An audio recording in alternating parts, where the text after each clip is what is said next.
Kutularımıza yardırdınız.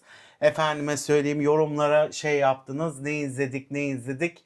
Şunu izleyin, bunu izleyin. Sizin yorumunuzu. Çocuk böyle şoka giriyor. Baba hemen kaçıyor. Baba da sanki baba basıldı. Baba Kralı. basıldı. Yani Fotoroman Kralı'ndaki o hikayede Türkiye'nin geçmişiyle ilgili devam eden bir aşk Evet ilişkisini de diyor. anlatıyor. Oldum diyor. Buyum Öyleydi diyor. diyor. Ben kazık olmayı sevmem, delik olmayı severim diyor. Kız diyor ki inanılmaz bir Selam terim. ver, selam versene. İnanılmaz. Selam versene. Aynen, kız da öyle diyor. Öküz olma, selam ver diyor. Küçük buzağı diyor. Hadi diyor bir tane. Herkese merhaba. Bu hafta Ayşem'le Ne İzlediğin yeni bölümüne hepiniz hoş geldiniz. Hoş geldiniz. Hoş geldin Orçun Hocam. Hoş bulduk Nevra Ayşem Savaşçı. Nasılsın inşallah? İyiyim, çok teşekkür ederim. Siz nasılsınız? Biz de iyiyiz. DM kutularımıza yardırdınız. Efendime söyleyeyim, yorumlara şey yaptınız. Ne izledik. Şunu izleyin, bunu izleyin. Sizin yorumunuzu merak ediyoruz dediniz. Hitit Rivalry. Allah'ım telaffuz. Hitit Rivalry. O zaman Evet. bir buz hokeyi gibi şey yapalım. Dur tokuşturalım, buz hokeyi olsun. Aynen, bu zevkiyi Çünkü bulursan. spordan bu kadar anlıyorum. Aynen. Heated Rivalry'yi izledik. Evet. Evet. Vallahi yani ilk önce şöyle bir şey söyleyeyim. Kanada yapımı bir film. Kanada'nın bir Crave diye bir oluşumu var galiba, ya da resmi kanalı, bilmiyorum. Orada yayınlanıyor. HBO Max sonra satın alıyor haklarını ama sadece Amerika'da gösteriyor ve de Avrupa'nın bazı yerlerinde. Tabii ki de ne yapıyor? Türkiye'ye, Orta Doğu'ya açmıyor bu diziyi. Düşmedi. Neden açmıyor? Bize gelmedi yani sonuçta. Biz de ne yaptık? Tabii ki de dedik internet Planetimizi candır dedik. İnternetten izledik. Sizin yolladığınız linklere tıkladık hepimiz. Oradan izledik, yani yapacak bir şey yok. Ama sosyal medya aşırı Evet. yıkılıyor yani. Böyle inanılmaz bir Orçun bana şey. dedi ki Ayşem bunu konuşuyorlar ve bize de böyle bir mesaj geldi. Bunu izlediniz mi? Konuşacak mısınız diye. Ben dedim ki Allah Allah. Sonra bir baktım zaten 3-5 gündür patlayan bir şey bu anladığım kadarıyla. Yani bir haftası var. Ama arkadaşlar girin o arabesk müzikleri bu amcalarımıza nasıl siz var ya. Amca da demezsin çocuklara. Amca dedelerimiz hokey oynarken Ne güzel yapmışsınız. Hep onları izlemekten Aynen. filmi durdurup abi bu sahne nasıl bir müzik döşemişler de ellerinize, bacağınıza, kolunuza sağlık, aklınıza, fikrinize sağlık. İşte bizim arabesk müziğimizi, bu coğrafyanın müziği Kanada'nın yapımıyla el ele birlikte oldu. Bu kadar bir meşrik olmazdı. Kanada bizim gör bizi. arabeskimiz o aşkı nasıl kalkındırıyor? Evet. Nasıl kalkındırıyor Evet. o aşkı? Kanada'nın ben hiç bilmezdim bu kadar aşk meşk işlere düşeceği. Varmış. Ama aslında bir romandan Evet. uyarlama, yani bir uyarlamanın tam %100, romanı okumadığım için %100 nasıl yansıtmışlar onu bilmiyorum. Hı hı. O yüzden bir fikrim yok. Zaten spor dünyasında geçiyor. Yani erkekliğin Hem de hokey. erkekliğin tam baş Hokey. tacı gibi bir yerde geçiyor. Bu da bir de bunun futbol versiyonu olsa tam erkeklik tabuları yıkılır gibi bir yerden oluyor. O yüzden de o spor erkek dünyasında nasıl insanların kendini bastırdığını, nasıl rahatlıkla kendi olamadıklarını ve kariyerlerini düşündüklerini, sürekli bir büyük soru işaretiyle hareket ettiklerini çok net görüyoruz. Bizim coğrafya çok yabancı. Bizim coğrafyaya hiç Çok uygun yabancı. Ben değil. şok. Bir sporcumuz Kanadalı, Bir sporcumuz Rus. Rus. Soğuk iklimlerden sıcak bir aşk doğuyor. Aynen. Hitit. Hikaye şu, ikisi de çaylak bir takımında. Karakterlerin tabii ki isimlerini şuradan bakayım. Ilya ve Cher. Cher Kanada'da bir Montreal takımında oynuyor. Ilya da Rus olmasına rağmen Amerika'nın Boston takımında. Bunlar hokey oyuncuları ve çaylaklar takımı sırasında dışarıda bir yerde bunlar karşılaşıyorlar. O dönem 17-18 yaşlarındalar ve resmen bunların erginleme töreni gibi, yani işte bizim Antik Yunan'da anlatılan ya da herhangi bir hikayede erginleme töreni, çocukluktan yetişkinliğe geçiş dönemlerinde de aşkları da arkadan tıkır tıkır işliyor. Evet. Onların duyguların işte EKG gibi bir yukarı bir aşağı durumları, İç çatışmaları, birbirlerini kurdukları karmaşık bağlar, bir türlü açılamıyorlar, bir türlü şey yapamıyorlar ama vaz da geçemiyorlar. Yalnızca dramatik bir yerden izlemiyorsun ve o bu kadar uzun yıllara dayanan ve bu kadar baskılanmış hissiyatların bir anda böyle çarpık bir şekilde o erkliğin altında ezilmesini de izliyorsun, şahit Tabii. oluyorsun. Yani bir böyle bir oluyorlar, bir olmuyorlar. İşte olimpiyat şeylerine geliyorlar. Takılıyorlar. Ya o olimpiyatlarda takılmıyorlar. Yani hani Çünkü şey olarak Rusya'da birbirlerine olduğu için bakıyorlar. O. babası ve abisi Ha orada. şöyle O yüzden Rusyalı İlya karakterimiz ailesinden biraz uzaklaşmak ve Rus kimliğini ve Rusların getirdiği şeyden uzaklaşmak için kendi Amerika'daki bir takıma transferine hemen evet diyor ve Amerika'da yaşamaya başlıyor. Pasaport alması büyük bir motivasyonu. Bu İlya'nın sonraki bölümlerde öğreniyoruz ki annesi hap içerek vefat ediyor. İlya 17-12 yaşındayken intihar ediyor. intihar ediyor, hap içiyor ve ölüyor. Vefat ediyor. Ay, intiharı böyle şey yumuşakla Hakkı rahmetine kavuşuyor. aynen. İntihar etmiyor. Hap içiyor, uyuyor. Uyuyor. Hakkı rahmetine, Ve toprağı bol olsun. Sonra ve bunu İlya buluyor. Sonra üvey annesi oluyor. Acayip bir işte hetero yani bir abi var ve bir baba var. Yani öyle bir şey ki maçı Amerika takımındaki maçta kaybettiklerinde takımdan herhangi biri kaleciyle ilgili bir sakatlık olsun ya da diğer takım oyuncularıyla ilgili bir aksilik olsa sen maç kaptanı değil misin? Bu kaybediyorsanız maçı senin sorumluluğunda da sürekli bir baskılama var. Erkek sen bunu halledeceksin. Sen takımsan takımın liderisin. Erkek olmak bunu gerekiyor. Abi diyor ki bana para gönder. Babanın azıcık demans vesaireleri var. Babayla aralarında iyi değil. Azıcık değil, demans. Ya işte, Yani ileri seviyede bakıcı tutuyor. Bakıcı da abisi de kalıyor. Bu arada ikisi de polis. Polis oldukları için, abiyle babadan bahsediyorum. Polis oldukları için şey yapıyorlar. Ve adam artık hani ileri seviyede olduğu için işte ilaçları, ona bakması gereken işte bakıcının parasını falan hepsini İlya ödüyor. Evet. Yani bütün ailenin maddi anlamda sorumluluğu İlya'nın üzerinde. Böyle bir yıkılmış mı denir artık, şey mi 17 olmuş yaşından denir. beri ailenin sorumluluğunu, babasının geçimini, abisinin geçimini sağlamak durumunda ve böyle bir durumda bir aşk, bir gay ilişkiyi henüz bunu yüklenecek ve göğüsleyecek bir cesarete sahip olmadığını düşünüyor ve direkt kaçıyor. Sadece birliktelik üzerinden idare ettiriyor şehri. Şehirde Kanada'da yaşayan bir çocuk. Onun da ilk cinsel deneyimi İlya ile birlikte. Yanlış. O da keşfediyor eşcinsel olduğunu. Yani böyle oyuncakları var.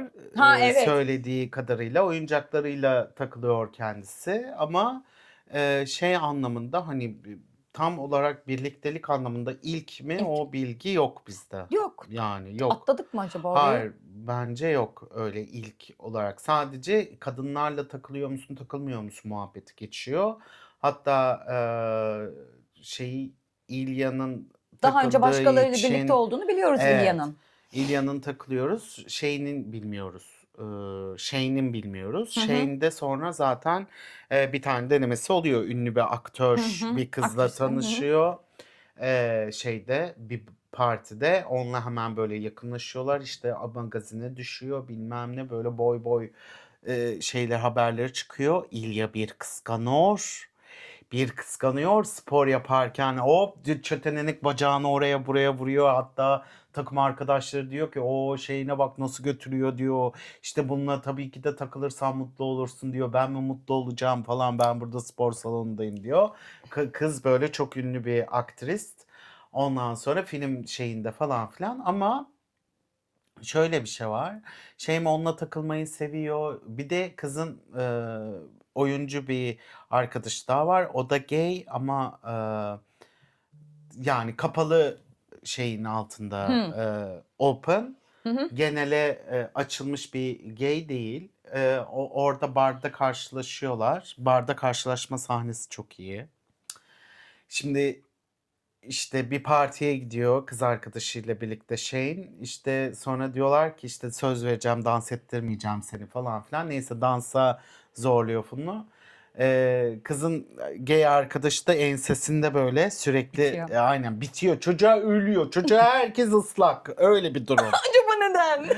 Çocuğa herkes böyle Allah suları akıyor yani çocuğun. Maşallah. Sonra bizim İlya Rus'umuz geliyor.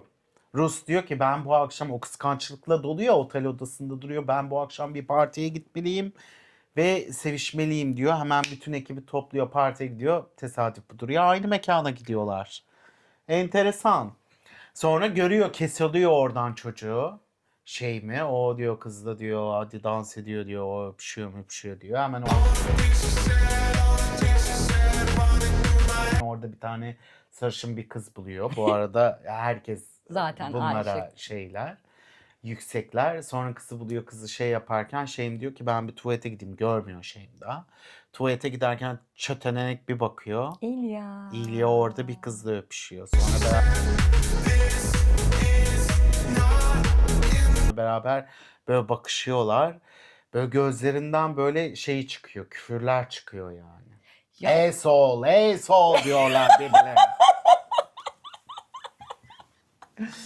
Ondan sonra oradan böyle bir şey, o kıskançlıkla birlikte şey oluyorlar. Kızla birlikte gidiyorlar Hı. evlerine. Kız diyor ki işte sevişiyorlar falan filan. Tabii şeyin sürekli o travmatik şeyinde, işte sevişme esnasında işte kız anlıyor bir şeylerin ters Ters olduğunu. Sonra diyor, buluşuyorlar bir kafede. Kız diyor ki sen daha önce bir erkekle birlikte oldun mu? Anlıyor. Bacım anlıyor. Anlıyor. Bacı hemen anlıyor. Diyor ki bizim okul, aktörlük okulunda çok vardı diyor. Yani bunlar olabilir diyor. Bunlar Bunu Kanada'da konuşuyorlar. gayet bu bir de Kanada'da konuşuluyor. İşin enteresanı o. Sanki izlerken şey gibi düşünüyorsun. Orta Doğu'dayız. Orta Doğu'dayız ya da Rusya'dayız falan gibi yani. Böyle Macaristan'da olabilir. Hani orada konuşuluyormuş gibi. Böyle sonra böyle konuşurken kız falan öyle diyor, böyle diyor, bilmem ne. Sonra çocuk çattanak açılıyor. Evet diyor. Oldum diyor. Öyleydi Buyum diyor. diyor. Ben kazık olmayı sevmem, delik olmayı severim diyor. Kız diyor ki inanılmaz bir terim. İnanılmaz bir terim. En iyi duyduğum terim budur diyor. Sen benim best friend'imsin diyor. Öpüyorum öpüyor, ayrılıyorlar. Kız da denemesi bu şekilde oluyor. Ha bu arada hani Kanada'da oluyor işte bunlar gizleniyor. Çünkü hokey çok erkek. Yani bütün böyle erillikler, işte fallus, işte birbirlerine soyunma odalarında yaptığı küfürler hep bir işte bir işte, e, Hep şey olarak kullanılan herkes libido herkes %90, herkes küfür herkese olarak sallıyor yapıldıkları yani. bir şey. Ve Bizim şeyi gibi düşünün, hani ne izlediğim bölümünde 8. ailede nasıl libido yüksekti, Ay. herkes herkese bıçıyordu. Burada da öyle bir durum var. Herkes herkese maşallah yani. sürekli onun işte herkesin sürekli şey bacakları yapıyor. Açık diyor işte Aynen. ben çok güzel işte laf ettim. Ha yuvarla da kendine o lafı geçir. Sürekli bir böyle bir şey var. O herhalde okeyinde bir terim. Aa çok güzel ya, kupayı aldın ha çok mu güzel, o zaman yuvarla da Aynen. Aynen. sürekli birbirlerinin dıtlamak üzerine kurulu bir küfür mevzusu var. Bu arada şey aklıma geldi, sen Kanada'da bu kadın bu kadar bıdır dedi ya. Buna ilk Rusya'ya gittiklerinde mesajlaşıyor ya İlya ile. Hı hı. Görüşemeyiz burası Rusya falan diyor. Sonra biz arkadaşla buluşacağız, bir şey çalışma yapacağız deyince Şehir'in arkadaşları şey diyor. Aa diyor Rusya'da eşcinsellik mi? Abi çok zor, Rusya kabul etmez gibi. Hı hı, Yok hayır benim hı. sadece arkadaşım diyor. Şehrin o zaman jeton düşüyor Rusya'da olduğunu ve Rusya'nın bunun için büyük bir tabu olduğunu. Aynen. O zaman gidiyor ve biraz daha ona empati duymasını, onu biraz daha sevmesi, onun mücadelesini biraz daha dahil olmak ve ona destek olmak için acayip bir şekilde yükseliyor. Onun bu durumlara karşı kendi kimliğini devam ettiriyor olması ve onunla birlikte olmasını destekliyor. Ama Evet, yani dizi aslında şöyle kurulmuş. Ana tema eşcinsellik değil, Hı, ana tema değil. hokey. Bir spor dalında. Spor dalının altında bir aşk hikayesine şahit oluyoruz. Ve bunun başka bir katmanı da var. Başka bir oyuncu da devreye giriyor. Evet. İşte bir tane Scott. Scott her sabah koşuyor. Bir tane şeye giriyor. Bence o bölüm çok güzeldi. Çok Ben güzeldi. o bölümü çok Üçüncü sevdim. bölümde- Üçüncü bölümü çok sevdim. Scott böyle koşuyor, hop giriyor bir tane şey, Shake yapılan smoothie smoothie mekanı. smoothie mekanına diyor. İşte diyor ben bir tane smoothie almak istiyorum. Hemen flörtleşiyor oradaki Kik'le. Ondan sonra ne almak istiyorsun bilmem ne. İşte diyor benim favorim bir tane de içine muz koyuyorum falan diyor. O ilginç bir yaklaşım diyor o da muz koymak. Yani yaban mersinin yanına muz koymak inanılmaz bir ufuk açıcı bir şey gibi geliyor Amerika'dalar ya, demek ikisine. ki tabuları iyi. Aynen ekstra muz yani. Ondan sonra inanılmaz. Ondan sonra öyle yapıyor falan filan flörtleşiyor. Bayağı bir yüksek bir bahşiş veriyor yani. Evet, Hani böyle. O evet. da diyor ki yani çok yüksek değil mi? Bence güzel bir muzun hatırına şey yaptım falan Bu filan deyip arada çıkıyor. smoothie'cimiz o adamın ünlü bir hokey oyuncusu olduğunu farkında değil. Bilmiyor Onun çıkarken. kankası vay diyor, ne güzel flörtleştiniz diyor. Bacıkom diyor, aşkım diyor, ne güzel flört, ne alaka bilmiyorum. Ondan sonra akşam gay barda toplanıyorlar. Hayır. Nerede öğreniyor? Maçta öğreniyor. Kız maçta öğrenmiyor. Kız diyor ki güzel flörtleştiniz diyor. O da diyor ki bence heterodur. Adam çıkarken bir başka bir müşteri gelip diyor ki aa bu o bilmem ne okey mi diyor. Neydi Okey. adamın ismi? Nasıl kat? Ha Scott bilmem ne mi diyor. O da diyor ki bilmiyorum falan. O ünlü bir okey oyuncusu falan filan diyor. Sonra gay bara gittiklerinde maçı izliyorlar. Akşamda Bu o mu maçı diye. izliyor. Bu o Ve mu millet diye. diyor ki bunu sana bahşiş verdi, sen buna mı smoothie Ha. yaptın, ben buna yaptım. Chick işte Aa. o esnada diyor ki kesinlikle öyle değildir falan filan. Adam mükemmel oynuyor o gün. Mükemmel bir maç kazanıyor ve bunu bir sonraki gün tekrardan koşudan geldiğinde totemmiş gibi gösteriyor. Diyor ki işte bir gün önce çok iyi oynadım, geri geliyor. Bir gün önce çok iyi oynadım, işte aynı şeyleri tekrar etmem lazım. O yüzden bana tekrardan o smoothie'den yapar mısın diyor. Kick de böyle Ya tabii ki böyle yaparım. bir Tabii ki. Tabii yaparım ki. diyor. Sen iste diyor, ben neler yaparım diyor. Ondan Ay, sonra gerçekten tekrardan yapıyor. yapıyor ekstra muzlu falan filan. Sonra tekrardan gidiyor. Tekrardan güzel bir maç yapıyor. Böyle üçlüyor. Üçüncüsünde diyor ki Gel benim maçımı izle. bir mail atmam lazım. Orada vakit geçiriyor. Ayşem hemen kaçırıyorsun anları. Hayır, orada geliyor, mail atmam lazım diyor. Ben burada biraz oturup Ha, çalışabilir biraz miyim takılabilir diyor. miyim diyor. O da tamam diyor falan. Ay şey, çok tezgahın önüne geçiyor ya Kip. Ha. O da diyor ki aa diyor, mekan değiştirdi. Ha, aynen. İnanılmazlar. Bu arada yani dizi anlar ve beden dili üzerine de kurulu. Çok iyi oynamışlar. Ya gerçekten. Yani çok güzel çalışılmış beden dilleri, çok güzel uyum, yani prova edilmiş belli o sahneler. Çünkü bir vakit geçirilmiş oyuncular birbirleriyle. Çünkü o beden dilleri, o bakışmaları, o sessizlik anlarındaki bedenin söylediği şeyler falan çok açık ve net okunuyor. Zaten sen izlerken de seni tutan şey aslında biraz o kadar oluyor. Oluyor. Benim tek takıntım bu kadar zaman ilerlemesi var. Yıllar atlıyoruz. Arkadaşlar herkes aynı. Herkes aynı. Bir saçını modelini değiştir. Bir ne bileyim bir şurasını kes. Bir azıcık bir şeyini kes. Yani hani Ama İlyacım aa diyor, İngilizcen gelişmiş diyor. Ay, Bilmem çok kaç şükür. yıl sonra şehirle karşılaştığında o da diyor ki New York Times mı okumaya New başladı? York Times Financial okumaya Times'ını başladım okumaya başladı. diyor. Aa diyor, babamın ay çok sıkıcı, çok sıkıcı. Aynen. Aa bakıyoruz babasının. Bu arada bu İlya ile ve şehrin ilişkileri üzerinde İlya herhangi bir bilgi vermekten, akşam onunla birlikte olmaktan imtina ediyor. Hiç oralara girmiyor. Şehirde uyumuyorlar birlikte. Hemen Sadece birlikte fak oluyorlar. fik Sonra gidiyorlar. dağılıyorlar ve bunu açık açık da o sınırı çiziyor. Hatta bir Dur oraya girmeden ilk önce 3. bölümü tamamlayalım. ha O ay çok özür dilerim, şeyimize. topla beni. Ondan sonra işte biraz Kip'le mail Scott'ın ilişkisi. atacağım falan filan diyor. Kip diyor tabii. Kip hemen beden gösterisini yapıyor. Çıkıyor şeyde. Hani benim de bu oldum var diyor. Kardeş diyor. Sadece sen hasta değilsin diyor.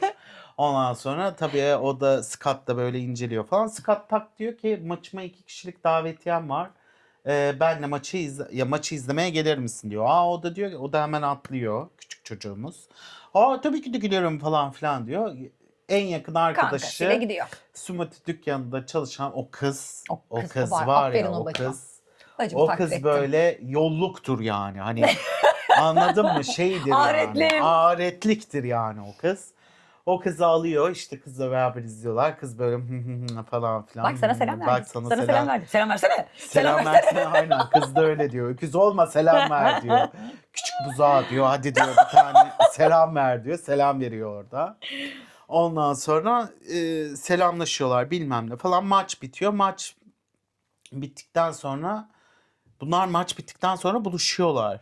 O maçtan sonra değil. Adam başka bir maç için başka bir yere gidiyor. Bizim Kip'imiz de ek iş alıyor. Bir tane yardım gecesinde garson olarak evet, çalışıyor. evet, doğru. Orada da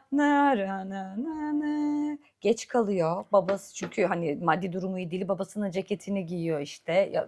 Yok hayır. Ha, takım Takım elbisesi elbise var çocuğun. giyiyor. Sen de iyice fakir ettin çocuğu. Olsun. Ondan sonra oraya giderlerken tam elindeki tabakla sunum tepsisiyle birlikte çıkarken Dadanın. Scott'la çarpışıyor. Ay, Scott'ın ay, kızı- ilk defa ayakların üzerine eğiliyor. Orada ilk defa ayakların üzerine eğiliyor Scott. kız, bir tane kadın.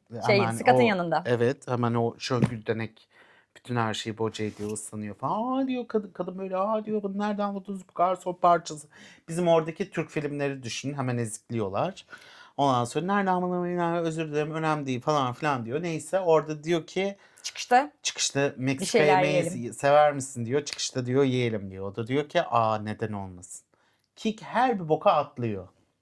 Azıcık bir naz eyle ya. Bir şey yap şöyle bir ne Adamın bileyim üstüne olmaz yemek diyorum. boşaltmış. İlk defa Boşalttığı dizleri için, üzerine değil mi? eğilmiş. Kafasını bir kaldırmış. Allah demiş. Ne bir deryan burada. Aynen. Benimle bir deryan burada demiş. 40'lı yaşlarında dedimiz burada demiş. Ondan sonra Çok sıra oluyor. İşte herkes çok onları sıra görür var diyor. diye. Bak. Evime gel diyor. İşte Kartoroz ne yapacağını biliyor. Çok sıra var diyor. Gel diyor, biz de gidelim, biz de söyleyelim diyor. Eve servis daha çabuktur diyor. Ve bu çiftimizi ilk defa bir sabaha kadar aynı yatakta görüyoruz bir çifti. Evet, O uyuyor. zamana kadar birlikte Scott da gitmediği yere maşallah diyor. bir tane buldu, bırakmıyor Çok aşık gibi. oldu. Çok. Sen benim evimin direği, sabah uyandığımda seni göreyim, gece antrenmandan geleyim, Kara evde seni sümüğü gibi göreyim. yapıştı çocuğa yani. Genç Efendime çocuğu söyleyeyim, buldu, maçtan genç geleyim, kanı. seni göreyim diyor. İşte ben sana işte yemek yaptım dolapta. Antrenmandan Vallahi mı diyor, geleyim, ne olur ha. gitme, ne olur gitme. Emekli olduktan sonra açıklarız, duyururuz gay olduğumu, şimdi duyuramam diyor Scott. Bu Tip şok. şok. Ama sabah uyandığında nasıl smoothie yapıyor gene. Yaban mersin muz. Her şey var diyor. Sonra bu evde. bizim Kip'in bacısı diyor ki bu maçları izleyici. Ya diyor ya sadece arkadaşız diyor. O işte smoothie yaptığım bir tane takım tanıyorum. Evet. Bana Başka da bir şeye bahşiş gerek veriyor yok diyor. yani. Sonra karşılaştıkları bir yerde Kip'e dönüyor ki kız arkadaşı, siz birliktesiniz ne kadardır? 2 aydır. Sen dedi babana bunu nasıl söyledin? Babanın evine de gitmiyorsun. Adamın evinde kalmaya başladı bu arada. Kip Scott'ın evinde de kalmaya başladı. Aynen. Sonra babayı da bir türlü açıklayamıyorlar ama Kip daha rahat yaşıyor. Scott kadar herhangi bir kaybedecek ya da tırnak içinde bir korkusu yok. İnternet evde otururlarken bir gün bir galeri açılışına denk geliyor. İşte galeri varmış, bu resim gelmiş diye. Kip'in heyecanını görünce tamam diyor. Alalım diyor. Yapalım, gidelim bakalım. Satın alalım diyor. İşte ondan sonra galeriye giderken adam Scott panik Zingunluk yaşıyor. böyle bir şey. Şuraya da biz bir tane asabilirdik.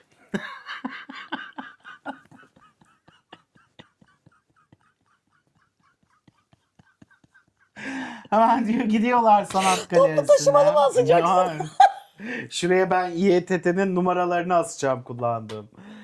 Ondan sonra diyor işte diyor hadi diyor gidelim alalım falan filan. Almana gerek yok ya alalım, nedir, bir tablodur diyor. Şöminenin üstü çok güzel durur. Şöminenin O duvarda şu üstüne güzel çok durur. güzel durur. Buralar güzel derken. Adam aksiyeteye giriyor. Gözlük takıyor, Evet. şapka takıyor falan. Galerinin içinde millet ona bakıyor. Tanındım mı, tanımadım mı? Scott böyle bir gidiyor, geliyor. Kan, gözyaşı falan filan.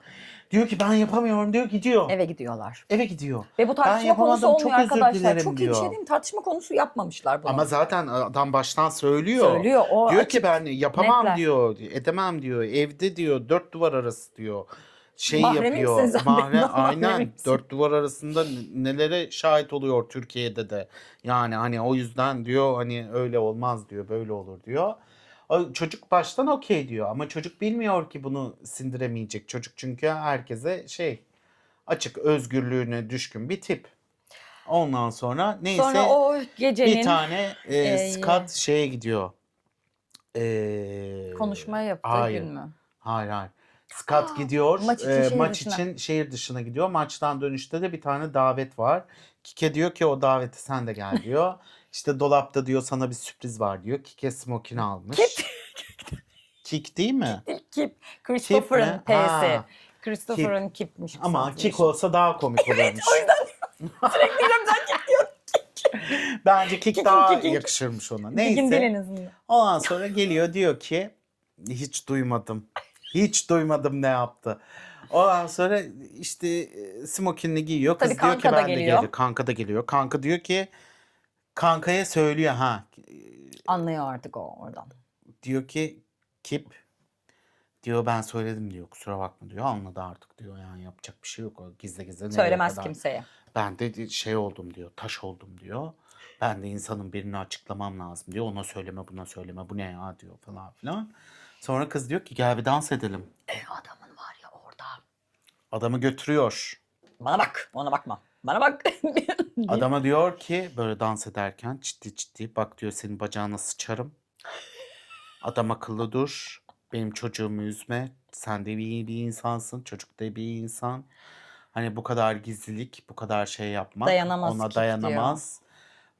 Diyor bir saatten sonra açılması lazım diyor. Adam da böyle anlıyorum ama yapamam falan filan diyor. Bilmem ne böyle. Kız da diyor ki işte bunu diyor yani bir düşün. Düşün Bir haberin şeyler olsun. yap haberin olsun böyle bir şey yap diyor. Akşamına da eve bir akşamına da eve bir dönüyorlar. dönüyorlar. Ah o ev başlarına yıkılıyor. Yıkılıyor vallahi. Kip diyor ki bu böyle olmaz. Ben gidiyorum babamın yanına. Babanın yanına gidiyor. Ay çok güzeldi Ben ya. senin yüzünden babamı görmüyorum diyor lan. Ben senin Gidiyor. yüzünden babama yalan söylüyorum diyor. Gidiyorum diyor. Doğum günüm de var onu da gelmeyeceğim biliyorum diyor. Arada onu sokuşturuyor benim doğum Gelmiyor, günüme. 26 Gelmiyor yaş. gidiyor. Babayla karşılaştıklarında. Sonra biz böyle bir ara bölümde şey var. Yani başka bir ilişki de izliyoruz. Bu erk dilinde aslında bu anlaştığımız Kip'le şey mi? Scott'ın. Scott'ın. Ondan sonra hop asıl iki şeyimize İlya ve dönüveriyoruz. Şehir'e. Şurada Kip eve gidiyor babasına. Baba hoş geldin oğlum diyor. Baba zaten biliyor oğlunun gay olduğunu. Ve babasına da paylaşamamakta Kip'i çok tutuyor orada. Çünkü babasıyla aynı evi paylaşıyorlar. Birbirlerinin de yoldaşı olmuşlar aynı evde yaşarken. Babasına sarılıyor ve babası da oğlunu alıyor göğsüne, yaslatıyor ve oğlu ağlıyor aşk acısını teselli ediyor. Neyse onu eklemek istedim. Evet. Sonra evet. Böyle şeyler yaşanıyor. Ama baştan yani hero mero denmiş. Dendi ama yani dendi. Tamam ama bu kadar da çünkü yani. çok yükseliyor ve onunla gelecek planları yapıyor. Ben emekli olduktan sonra açıklarız diyor. Sürekli Scott Ama böyle çok hızlı ilerliyor anladın mı? İş Çok hızlı gerçekçi ilerliyor. değil çok yani. aşık oluyor. Yani Ona böyle aşktan inanmadım bu kadar hızlı ilerlemelerine. yani bilmiyorum hemen sönedebilir gibi geldi bana Tamam işte yani. 1-0 çalıştı. Birken birle Ne 0 derler? oldu da Bakın artık bizim çok iyi bir atasözümüz var. hızlı giden Hızlı atın giden atın. tık tık tık tık seyrek olur. Aynen. Yani O yüzden hızlı gitmeyeceksin. aynen. Yavaştan, Yavaş olacaksın. yavaştan. Onu göreceksin bir. Nereye düştüğünü. Nereye düştüğünü bir Yaptığın göreceksin. eylemin nereye Bunlar nasıl böyle ettiğini haldır göreceksin. uldur haldır uldur.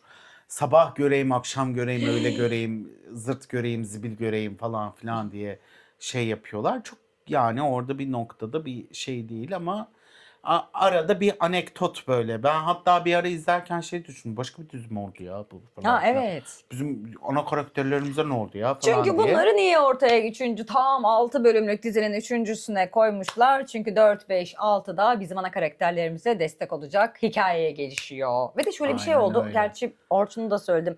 Bir tek Kip hani maddi olarak diğerlerinden daha alt düzeyde ve daha az para kazanıyor. Kendi işte %100 burslu yüksek lisans kazanma hedefi var, hayalleri var, kendi hayatını kurma hayalleri var. Diğerlerinin zaten çok küçük yaşta çaylak takımında 17-18 yaşında kendi hayallerini gerçekleştirip para kazandıkları için de onların bu Kip'te olduğu gibi varoluşsal sıkıntıların maddi bir şey olmadığı için ve var olanı da kaybetmemek için gizliyorlar yönelimlerini ama Kip çok açık bu noktada. Yine ne varsa fakirinde var. Fakir de Kip değil açık. tabii. Sen fakir değil o demek. Fakir değil yani. Orta Tutumlu. halde tutumlu da değil ayol. Ne alakası var? Hani yüksek lisans, Normal bir üniversite parasını Amerikalı veremeyecek. yani. Aa, okey. Amerika'da yani çoğu hani orta hallilerin hepsi o şekilde zaten. Bir hedefi var. Hedef uğruna çalışıyor. Çok çalışıyor.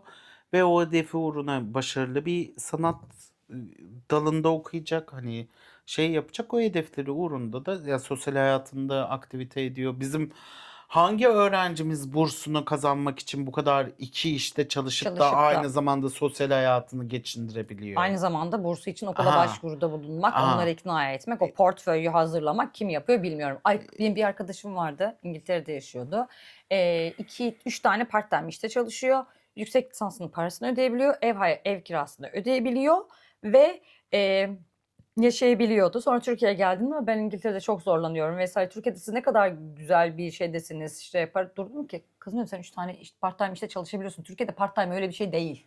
Aynen Türkiye'de öyle. part time'de bir part time'de çalışıp yüksek lisans paranı karşılayamıyorsun. Aynen Yani öyle. Türkiye öyle bir şey değil ama siz çok şanslısınız. Başınızdaki adamı şükredin, İngiltere öyle değil falan dedi de ben öyle bir girdim, o aklıma geldi. Çok özür dilerim. Yani aynı Neyse. biçimde baktığımızda aslında bizim orta halliden iyi yani.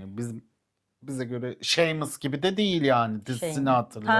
Shameless Shameless. Bu dizisini. Türkiye versiyonu mu? Hayır canım, Amerikan versiyonu. Amerikan versiyonuna hepsi yani sürünüyor falan gibi bir durum. Öyle bir Doğru. durumda değiller. Neyse sonra bu kapanıyor mevzu. Sonra İlya'nın aslında bu kadar dalga geçmesi, bu kadar yalnızlığı sevmesi, bu kadar açılmaması, duygularını tahlil etmemesi, yani söylememesine, babası öldükten sonra bir kırılma noktası geliyor çocuğa. Evet. Babası ölüyor demanstan. Bunu arıyorlar işte. Abisi 100 kere arıyor maçtayken falan filan. Bu açıyor. Ondan sonra Rusya'ya gidiyor falan. İşte böyle diğeri de tetikte. Hani merak ediyor ne oldu, ne bitti falan filan gibi. Sonra ondan önce kaza var. Spor Hastaneye. kazası. Hastane mevzusu. Maç yaparken bunlar bir şey oluyor da aynı takıma düşüyorlar. Bir şey oluyor. Orayı anlamadım tam. Aynı takımda oluyorlar çünkü NBA'deki gibi hani basketboldaki gibi en iyiler En en iyiler iyileri aynı takıma yarışıyor. koydukları şey. Koydukları bir etkinlik mi, Etkinlik event aynen. mi ne, öyle bir şeydi. Sonra bizim Kanadalı yakışıklı Şehrimiz çocuğumuza, ufoluyor. şeyimize dan diye çarpı veriyor biri. Kaburgası kırılıyor, hastaneye kaldırıyor. İşte İlya böyle, Alman tanrım sana ne oldu? Gidiyor hastaneye. Hastanedeki hemşire şaka yapıyor. Boğmaya mı geldin? Ha ha falan filan diyor böyle. Berbat bir şaka. O da diyor ki hayır, o bana lazım. Sonuçta kötü oynuyor falan filan diyor. Ondan sonra böyle ayrılırlarken gidiyor oradan işte. O esnada işte babasının öldüğü haberini alıyor. Hemen Rusya'ya gidiyor. Araları iyi. E, O anda. Rusya'ya gidiyor. Babası ölmüş. Cenazedeler. Böyle bir sofrada yemek yeniyor. İşte İlya'nın en yakın arkadaşı, kız arkadaşı var. Uzun zamandır takılıyorlar ama best Hı friend'i. hı. Arada da sevişiyorlarmış, böyle bir best friend. Ondan sonra işte onlarla birlikte yemek yiyor. Abisi diyor ki bir gel bakayım diyor falan. Abisi diyor ki işte ulan diyor diyor eee, eşcinsel diyor, öyle diyor, argosunu kullanıyor orada. Onu söylemek istemedim. Ondan sonra sen diyor ne yapacaksın diyor, bana bakacaksın, ben parayı nereden bulacağım, işte sen orada Amerika'da işte göt gezdirirken biz burada babamlaydık falan filan diyor. O da Kıskançlık. işte böyle itiyor onu, diyor ki benim buradaki evimi alabilirsin. Ayrıca da kızın için bir fon yaparım diyor. Onu da 18 yaşında bozdurur diyor, bilmem ne. Böyle itişiyorlar falan, pat diye bir tane yapıştırıyor İçimizin yağı abisine. eriyor. Çok özür dilerim.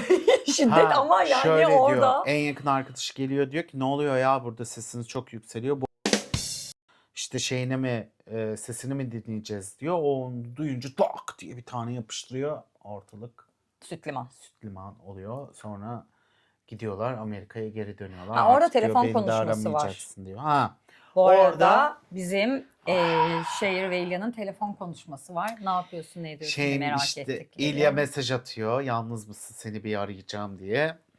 Sonra de diyor ki tabii ki de hemen ara diyor. İşte arıyorlar, konuşuyorlar işte bu var olan durumu. İlya sokakta duruyor, böyle kar yağıyor, Rusya'nın soğuğu. İşte diyor ki içini rahatlatmak istersen diyor ana dilinde bana bir şeyler söyle, ben dinlerim diyor.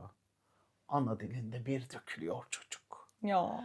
Bir dökülüyor, her şeyi anlatıyor, işte annesinin intiharını, babasının ona yapmasını, üvey annesine, abisini, işte torunu, işte Yeğenini. yeğenini, işte bilmem ne falan. İyi ki sen varsın diyor, seni seviyorum diyor. İşte ona da büyük bir iltifatta bulunuyor falan filan, yani böyle itirafta. İşte hep seni düşünüyorum, aklımda sen varsın, iyi ki hayatımdasın falan filan derken tabii bizim alık, hiçbir şey anlamıyor. Hepimiz O Rusça esnada biliyoruz böyle çünkü. böyle duruyor. Allah Allah, bu bir şeyler diyor ama ne diyor falan. Ben olsam hemen orada translate'i koyardım oraya, hemen okurdum ne diyor bu diye. Herhalde Yapmıyor öyle bir 18-10 şey. yıl öncesinde falan denk geldiği için. Bir de iPhone 6 mı ne kullanıyor Ay, öyle bir 2010, şey. Evet 2011'lerde çok geçiyordur, eskiler, çok eskiler. eskiler ama Siz bizimkiler hiç bilmezsiniz. değişmiyor. Ondan sonra Orada ona alan açıyor ve onun en evet kırılgan alan açıyor. halini görüyor. Belki o İlyada en kırılgan haliyle kendini görüyor. Evet. Ve orada birine açılıyor olmak, ailesinin dışındaki ailesine güveneceği hiçbir kimse yok. Ve o yüzden ona o kadar tutunuyor. Evvelden onu yok sayması, gece birlikte uyumamaları, sadece bu arada bir görüşeceğimiz bir ilişki, sen bundan medet ummalardan sonra belki de orada kırılıyor. Şeyime karşı, Aslında şey mi orada Şehir'e bayağı bir karşı şey gibi. anlıyor. Yani hissediyor bir şekilde. Yani sevginin aynı dilde konuşulmadığını aslında anlıyoruz. Orada güçlü bir metin Evet. veriyor alt metin olarak bize şey. O yüzden o anlar, o beden dilleri, o şeyler çok iyi yazılmış. Bence çok iyi oynanmış ve aralarında güçlü bir çekim var yani. Hani Evet. inanılmaz bir çekim var. Hani böyle şey gibi bir şey. Böyle zıt diye böyle Elektrik titre. Eros falan. ikisine de sokmuş Ha, oku. oku. Gitmiş yani öyle bir noktada. Ve Şeyim anlıyor ve İlya ilk defa birinin onu bu kadar açık ve net dinlediğini, birinin ilk defa bu kadar kendisine bir alan açtığını, kendi olabildiği şekilde kabul edildiğini gördüğü bir kapı aralanıyor onda da. Şükür annem ya. Ben de gerçekten İlya her defasında kapıyı kapatıyor her görüşmede. Mesajlarıma niye cevap vermedinler falan. Ha cevap vermiyor falan filan. Şeyim de inatçıymış ha. Ay, Gidiyor yani yani hani o kadar şeye. Helali hoş olsun. Aynen sahiplendiler işte. sahipleniyor. Sonra bir anda böyle işte bir araya geliyorlar falan filan tekrardan. İşte bir sakatlandığı için oynayamıyor. Sonra Kupayı. bizim bir anda şeye dönüyoruz. Kiple, Kiple Scott. Scott'a Scott'ın dönüyoruz. oynadığı takım. Scott'ın oynadığı takım şampiyon oluyor. Scott işte en skorlar oyuncu oluyor. Gidiyor kupa kaldırıyor falan filan. Bir anda takımın bütün aile bireyleri geliyor falan filan. Scott bir bakıyor ulan diyor yalnızız diyor. Ha, bu arada Scott annesi babasını küçük yaşta bir trafik kazasında kaybetmiş, alkol kullanan bir sürücü tarafından ve bulundukları bir vakıf var. Vakıf ve bu spor sayesinde kendisine bir aile edindiğini, bu ailenin onu kapsayıcı olduğunu, ben ailemi buldum. Hani bu devam etsin bu burslar ki hani herhangi bir çocuk sporun ne kadar önemli olduğunu, kapsayıcı olduğunu, sporun insanın hani önemindeki vurguladığı bir konuşması da var Aynen. dernek gecesinde. Aynen. Orada o yüzden yalnız Scott. İşte Scott bakıyor kimse yok falan filan diyor. Bir anda kafasında bir şey belirliyor. Böyle bir ampul yanıyor. Görüyoruz o anı. Ya. Sonra görüyoruz ve seyirciler arasına bakmaya başlıyor. Spiker diyor ki Scott diyor seyirciler arasında birilerine bakmaya çalışıyor falan. Dın dırı dın dın. Sonra görüyor Kipi. Kip'i diyor ki gel diyor. Come here diyor. O da diyor ki What can I do sometimes? aynen. What can I do sometimes diyor yani. Stupid falan diyor böyle. Ne yapıyorsunuz falan. Bizim orada bacıkomuz diyor ki hadi git Ya diyor. yeter Hadi diyor. şey yaptırtma Uğraştırma. bacağına diyor. Hadi diyor yürü git diyor. Tamam diyor gidiyorum diyor. Gidiyor böyle o anı. Spiker diyor ki evet diyor Scott diyor seçti diyor hayran diyor. Birini buza çağırıyor, piste çağırıyor diyor. Allah Allah neler oluyor falan diyor böyle. Dış sesle Spiker kurban olayım uzaylı. senin. Aynen. Spiker böyle gidiyor ama. Aa, falan filan. Herkes büyük bir şok. Bütün kameralar Scott'ın üzerinde. Çocuk iniyor şeye. Sonra kitle diyor ki ya yavrum ya kıyamam. Bunu yapmak zorunda değilsin diyor. Orada diyor ki yapacağım ulan diyor. Yapacağım ulan gel buraya diyor. Çık denek öpüşü veriyor. Tıpkı Kip. Sonra o öpüşürken kamera 360 dönüyor. Diye bütün şeylerde şey oluyor falan filan. Spiker diyor ki helal olsun. Helal olsun. Nasıl açıldı diyor. Helal olsun diyor. Yürü devam et Scott diyor. Eline alınca kupayı tabii Aynen. erkeğim benim. Tabii artık birinci lan. Kalkan var Ondan yani. sonra helal olsun diyor. öyle Çıktım ben yaptın fil diyor, dişi böyle kuleme. Bana yaptın hiçbir diyor. şey olmaz. Aynen öyle. Gururla yürüyor Scott. Sonra bunu görüyor. İlya hemen şoka giriyor. İlya şoka giriyor. Çünkü İlya biraz Scott gibi, Şehir'de Kip gibi, yani o ilişkiyi Şehir de tutan. açık evet. Yani hani ha. ona rağmen arıyor yani. Mesela Kip Aynen. bile hani gel diye çağrıldıklarında Aynen. yapmayabilirsin. Hani Tabii canım. Sarılabiliriz hani aile yakını ya deyip. İşte O bunu mu yaptı? Ben daha erkeğim deyip İlya arıyor, diyor ki geliyorum lan görevine diyor. Görevi nerede diyor. Konum at diyor bana diyor. Geleceğim hemen diyor oraya diyor. Şeyinde böyle arıyor. Aa geleceğim mi? Falan. Emin misin? Falan. Emin misin? Sen bir gaza geldin falan filan diye böyle. Tamam Çünkü diyor ama. sporcular gaza geliyorlar. O adrenalin, o efendime söyleyeyim dopamin, böyle. Ya anında hareket. Her şey böyle. Her şey üstte yani bir anda. Sonra gidiyorlar. Geliyor işte havalanından alıyor arabayla. Gidiyor görevine. Görevine sürüyor. Araba kullanıyorum şu an. Görevine sürüyor. Böyle işte diyor görevim diyor. İşte Ya abi çok güzel oldu. İlya- Erkeklik normları. İlya diyor ki bu ev değil mi senin? Hayır diyor, ben bu evi satın almadım. Ben bu evi yaptırdım. Sürekli bir senin gayrimenkul şey. gayrimenkul Hani çünkü bir çılgınlığı var. arabaya biz arabasında soruyor. İlya o kadar erkeklik normları içine işlemiş ya. O iniyor havaalanından. Bu araba mı? Yani bu arabayla mı gideceğiz? Hani dört çarpı ya bu İngiliz arabası iyidir falan diyor. İşte buzda gölde iyi gider neyse. Karda iyi gittiği için bu. Eve geliyor. Ha, evinde ne kadar güzelmiş. İşte Bu evde mi senin? Bu mülkte mi bu da senin mülk zenginisin zengini misin falan Direkt filan. o hani gösterge biçimlerini acayip Aynen. İlya'ya çok güzel yedirmişler. Tabii, Bizim tabii. şeyimde canım benim ya zengin dünyaya gelmiş herhalde. Yani ne var ki bunda? Ben bir bardak Yaptırdım aldım falan. ev aldım. Kadar hayat onun için çok Ama İlya'nın kazanma biçimi de öyle olduğu Tabii, için. o aileden hani o da çıkması da aileye öyle. bakıyor falan filan. Aynen onun için Sadece biri gidiyor para. mülke yatırım yapıyor, biri ailesine bakmakla yükümlü. Böyle şeyler bizim her yerimizde var. Biri aileye bakar, biri mülküne bakar. İşte neyse gidiyor.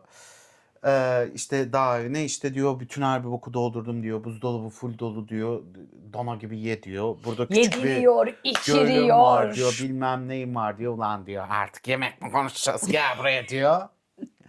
Ondan sonra hemen bizim duygusal çocuğumuz sormaya başlıyor. İşte kimle birlikte olduğum biriyle şey yaptım mı? Bilmem ne yaparım. Evet Erken oralar bazen gelirim şey falan oluyor. filan. Evet ondan sonra o da diyor ki işte bilmem ne falan böyle romantik bir şey geçiriyorlar. Gölde işte sabah giriyorlar. Yoganı burada mı yapıyorsun falan filan işte. Böyle bayağı güzel Stalklamış da ince. yogamı mı izledin? Evet stalkladım seni falan. Aynen ince böyle espriler var falan. Sonra bunlar gölden çıkarken böyle kapından girerken öpüşüyorlar. Çetenelik baba. Baba görüyor. Çocuk böyle şoka giriyor. Baba hemen kaçıyor. Baba da sanki baba basıldı. İnanılmaz. Baba basılmış gibi. Baba basıldı. Baba hemen alıyor pılını pırtını arabaya biniyor kaçıyor. Bunlar böyle şok. Babam kaçtı diyor. Babama ne oldu diyor böyle. İkisi de şok diyor. Baba basılmış gibi davranıyor. Babamın peşinden gideceğim. Aynen. Sonra diyor ki işte boku yedim diyor. Ben ne yapacağım diyor. İşte Böyle şöyle mi oldu diyor. öğreneceklerdi? Aynen Böyle mi öğreneceklerdi? Ben söyleyeceydim de şöyle olacaktı falan filan diyor. Bu arada İlya diyor ki babasının peşine düşmeye kalkan şey mi ben de geleceğim senin yanında diyor. Evet. Annenle babana gidiyorsan ben de geleceğim diyor. Evet be.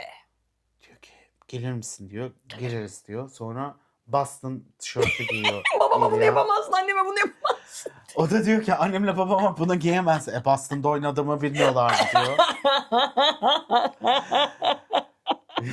Tamam diyor hadi bin diyor. Allah kahretsin diyor. Çalıştırıyor arabayı gidiyorlar. Arabadan diyor. inme sahneleri çok Aynen. komikti.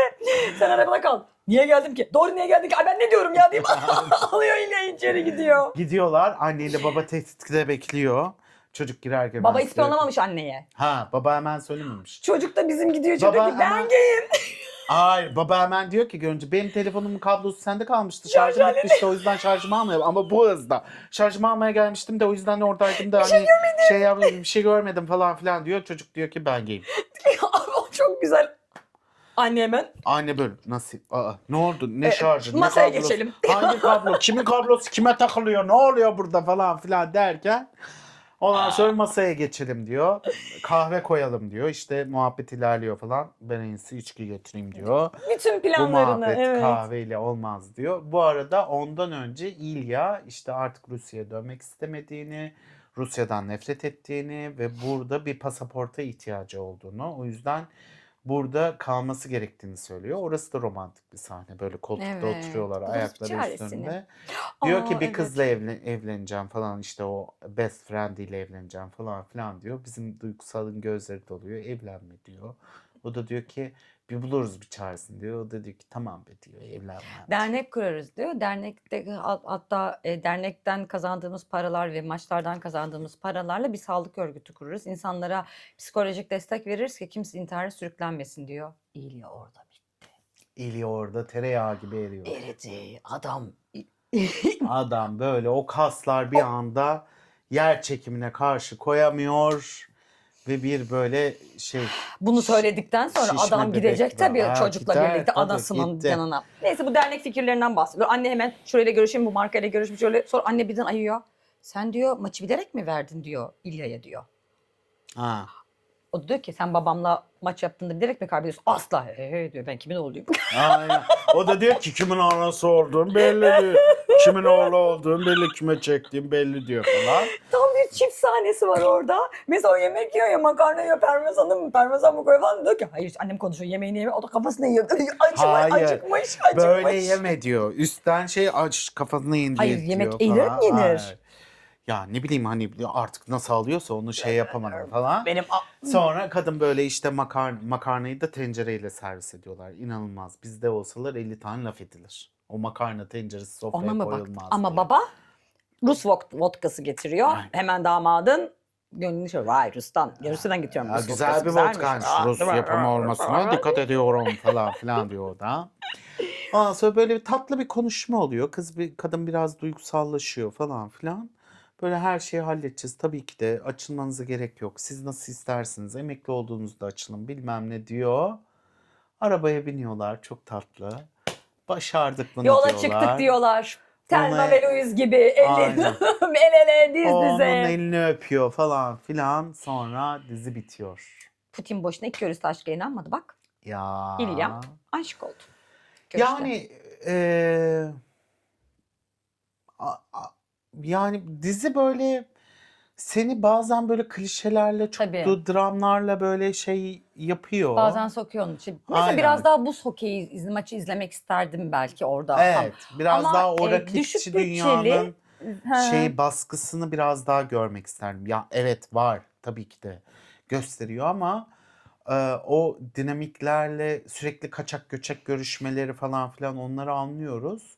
Beden dilleri, sessiz anları da çok iyi. Evet. Düşük bütçeli olduğunu söylüyorlar ama Evet öyle çok diyorlar. düşük bütçeli Olduğu için maç gözükmüyor da. sahneleri o yüzden azmış. Ha. Ama belki şöyle de bir şey var. Şimdi Kanada için çekilmiş bir film, bizim için hokey o kadar önemli değil.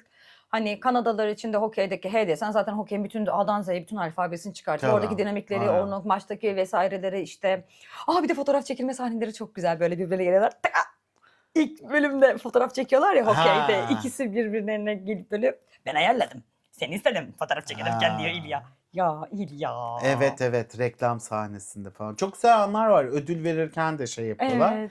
Bu arada Golden Globes ödülleri var. Evet. Oraya gidiyorlar işte bu dizi çok popüler olduğu için. Toplar ödülleri. Ondan sonra Golden Globes'ta işte böyle ödül en iyi yardımcı kadın ödülü mü ne veriyor TV Show'da galiba tam hatırlamıyorum onu. X'te bir konuşma yapıyor, çok tatlı bir konuşma. Orada işte izlediniz mi diyor. Salondaki herkes böyle ha falan Hı. kısık bir alkış geliyor. Sonra da diyor ki işte illaki kız kardeşiniz işte anneniz ya da annenizin arkadaşları falan izlemiştir İzlemiştir falan mi? böyle Yoksa niye çok buradalar esprili yani? bir şey yapıyorlar falan. Harbiden niye oradalar? Kimse yani tamam ünlüler izlemiyor, oradaki ünlüler izlememiş olabilir de yani neden oradalar, bir de ödül vermeye gelmişler falan. Bu popülerlikten yararlanmak istiyor Golden Globe'da. İşte ödül veriyor falan. Çok tatlı, orada iki atışma yapıyorlar. Böyle küçük küçük espriler yapıyorlar. Orası da tatlıydı böyle Golden Globe'da. Acayip doğaçlamacılar ya. Ya geçen Çok seneye eğlenmişler. bence bir adaylık olabilir yani. Geçen sene? Ay seneye. Seneye. Seneye bir adaylık olabilir bence Golden Globe'da. Önümüzdeki sezon. Güzel bir tatlış orada İkinci bir sezonunu şeyleri bekliyoruz de var. işte. İnanılmaz. İkinci sezon 2027 olarak Ay, açıklanmış. Yani bu kadar Bu şey uzun. ilk bölümü gibi 2 sene sonra, Abi 6 ay bir de- sonra karşılaşmalarını sürekli Hayır bir de gösteriyorlar şey diyor. değil ki bu. Ne bileyim Game of Thrones gibi böyle büyük Değil. hani şeyler yapılacak kadar büyük zamanı hani ne bileyim efektler bilmem neler yapılacak bir şey değil yani. Hani bu Bakalım para kadar bulunca büyük ne olacak? beklemeleri değil. HBO zaten ikisini yaptırmak için para vermiştir büyük ihtimal. Zaten HBO satın aldıktan sonra bir paraları da olmuştur. Bu kadar popüler olduktan sonra da hani ekstra sponsorlar bilmem neler gelmiştir Yani Rolex var oyunculara la. falan. Rolex Hayır deniyor ama ya. o Reebok. dizide, Dizide var. dizide Geçiyor ama yavrum. yani. Dizide oyuncunun kolunda Rolex mi görüyoruz? Aha, Ha. anladım. Ama O dizi içerisinde dizide geçiyor ya, hani biliyorsun bizim dizide 6. ünlü evde McDonald's'ımız oldukların vardı. için bizim 8. Evimizde aile McDonald's, ailemizde McDonald's. Ayşem'in isim hafızası. 8. evde McDonald's vardı hayatım ama Dyson'da vardı. Öyle Çok şeyler de fena var vardı. resmen. Bütün markalar vardı. O ayrı bir konu. Yani bakalım bekleyeceğiz. Bu kadar popüler olmasının, bu kadar Orta Doğu'da hani bu kadar yankılanması, Türkiye'de bu kadar hani ses getirmesini bir nebze anlıyorum. Bir nebze de anlamıyorum. Aslında çok da böyle wow diyebileceğimiz, aman tanrım diyebileceğimiz bir dizi değil. Ya diziyi seviyorsun. O sessiz anlarını, o Evet. kurgusunu, o işte var olan aşkın yaşayış biçimini seviyorsun ama bir yandan da melodramı var. Melodramı çok ağır bir dizi. Yani bu kadar hani Kanada'da yaşayan bir aile bireyinin işte Rusya'da yaşayan bir aile bireyinin hani birleşip ikisi de Amerika'da Kanada'da olup bu kadar hani tabular üzerine konuşulmasını anlayabiliyorum ama bu kadar 2025'te de var olan tabuyu anlamıyorum ama geçmiş zamanda Geçiyor. geçtiği 2000'lerin, için 2005, 2016. yani okey Şey film. güzel, dizi bitirdikten sonra sende kalan tat güzel. Yani Evet, onların hissiyatı güzel. gerçekten hani onun birbirlerine neden evet dememeleri, neden evet demeleri o kadar anlaşılıyor ki hiç kimsenin kendi geçmişinin neden sonuç ilişkisini kurmasına gerek yok. Direkt bize şahitlik ediyor yani. Evet, ediyor. Onun neden kaçtığını, ötekisinin neden kovaladığını, yani hepimizde olan duygular, hepimizin bir şekilde bu 4 tane hikayedeki aşk hikayesinden birine elbette denk gelmiştik ve kendi geçmişimizi de hatırlatıyor biraz bize. Aynen, hatırladım. Yani o çocukluk, ergenler hani 17 yaşında tanışıyorlar birbirleriyle, 10 küsur yıl devam eden bir hikaye. Kendi ergenliklerimiz, kendi aşklardaki bırakmalarımız, yani ergen dönemlerimizdeki ayrılmalarımız, onu büyük aşk görmeleri ve bir şekilde hani dedim ya, yetişkin hale gelmeleri de ona rağmen bırakmıyor olmaları, aşka da bu şekilde kendi içlerindeki elektriğe de bu kadar tutunuyor olmaları ve bir büyümelerini görmek bu şekilde o mutlu ediyor yani. Olabilir. Ya Bir evet aşk ama için bu yapılabilir. evet yani evet tabii ki de yapılabilir O da bize ama şu günlerdeki yani kırılan kalplerimize güzel geldi. ama bu kadar büyük yani bu kadar hani bu kadar büyük patlayacak bir şey hani Ya şundan zaten dolayı. romandan olduğu için romanın çok hayranı varmış bu arada. Roman çok okunuyormuş. Romandan dolayı aslında Gençlik romanı. Amerika'da büyük bir patlama yaşamış. Hani romanın okuyanlar bildiği için büyük bir şey olmuş patlama. Aslında hani bu evet ben sevmedim demiyorum Anladım. ama bu kadar büyük bir şey o dil Tutunma ihtiyacı olmasını var. tam Yani anlamıyorum açıkçası. bu diziye tutunma ihtiyacımız var duygusal olarak. Uzak yani hem biz bir filmi neden izliyoruz? Bizi alsın, katarsisimizi gerçekleştirsin, bizi seyir halinde tutsun. O dinamikleri gerçekleştirsin. Onunla birlikte üzülelim, nedenlerini görelim. Hem bir A karakterinde kendimizi bulalım, bir B, bir anneyle, babayla, diğer maç oradaki heteronormatif düzenle, oradaki politik ilişkiler şundan dolayı, reklam ilişkileri, para kazanma ilişkileri, bir kariyer ilişkileri gözümüzün önüne sokulmasa da onların alttan gerçekten bildiğimiz şeyler yani kariyerle Ya ilgili. evet ama yani şöyle hani mesela yorumları okuyorum işte ben şu bölümde kahroldum, ağlamaktan Kendi öldüm. öznel bir İşte şey. O bilmem karakter ne ne kadar şöyle eşlik ettiğiyle, işte kendisini bu ne kadar yakın diziyi gördüğüyle hani bir alakalı. anda bu kadar böyle şey Geçecek olması. hoşlarına yani Evet. o an, yani biz İran'daki mevzuyu üzülüyoruz 2 gündür. Ya Yani ama o başka bir şey. ama Yani insan o başka bir üzgünlüğünü, o şey. duygularını Yani o dengeleyebilmek için. ama verdiğin örnekle Ama duygu izlediğimiz dizi hissettiğin duygu. arasında Bu dizide hissettiğin duygu ve bir sonraki başka bir dünya yapıyor ya sana. Mutlu sonla biten bir dünya veriyor. Mutsuz sonla bitseydi bu kadar belki şey yapmazdı. Ya mutlu sonla bitiyor olması. evet belki de Yani odur. mutlu sonla bitiyor olması ki bizim oyunumuzda tutan bu mevzu bu ya. Ha, Fotoroman Kralını. Kralı'ndan Yani biliyoruz. Fotoroman Kralı'ndaki o hikayede Türkiye'nin geçmişiyle ilgili devam eden bir aşk ilişkisini de anlatıyor olması.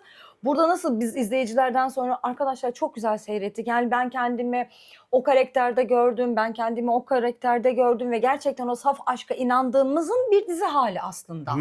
Yani öyle düşünebiliriz. O yüzden biz böyle şeyleri de unutmamaya ihtiyacımız var. Evet. Belki de o yüzdendir. O yüzden sevdik. Tamam. Pekala. Ama dizinin ikinci sezonunu merak ediyorum açıkçası. Ya bak, bu verdiği tat Aynen. güzel ya. Bu da güzel Devam de ikinci etmese de olur. sezonda bakalım ne olacak. Evet. Romanı belki Türkçe'ye çevrilir. Bak, büyük bir ihtimalle. Aynen olur. Onu belki edinebiliriz, biz de okuyabiliriz gibi bir 6 yerden. kitap. 6 kitap mıymış? 6 bölüm 6 kitap sanki. Ha, öyle mi? Hadi bakalım. O zaman bir kitabı biz bir sezonda mı izledik? Öyle Ya bir emin şey olmayayım, mi yalan oldu? olmasın yani. Değil mi? Evet, İşte basarlar, tek kitapta Onlar basarlar. hakkında böyle internette çok büyük bir şey yok. Yorum yok Ya açıkçası. bir de yeni yani izledik, bitirdik, geldik. Onun bir araştırmasını yapma fırsatımız olmadı. Ben baktım canım. Aferin sana. Ben bayağı bir araştırdım uyarlamayı falan. Tam uyuyor mu, uymuyor mu, uyarlamayla ilgili yorumlar Amazon'a var yazmadım mı? mesela ben kaç kitap var falan diye reklam aldık. Ha, yani işte Amazon keşke bize sponsor olsa, Amazon kitap. Biz de uyarlamayı seven Şuraya bir insanlar tablonuz olarak. olsa Amazon'dan geldi Aynen, diye. ne güzel olurdu. O zaman bu haftalık bu kadar diyoruz. Ay, filmde de Amazon geçiyor. Neydi Bir şey sipariş geçiyor? et, Amazon'dan sipariş ettim de. Filmde bir konuşma var. Olabilir. Efendim. Bizi izlediğiniz için teşekkür ederiz. Oo, ne kadar uzun konuşmuşuz. Buraya kadar geldiyseniz Çenemiz lütfen düşmüş. bize abone olun, like atın, yorum atın. Yorumlarınızı okuyor ve cevap veriyor olacağız. Teşekkür ederiz. Hoşça kalın. Bye. Love is love.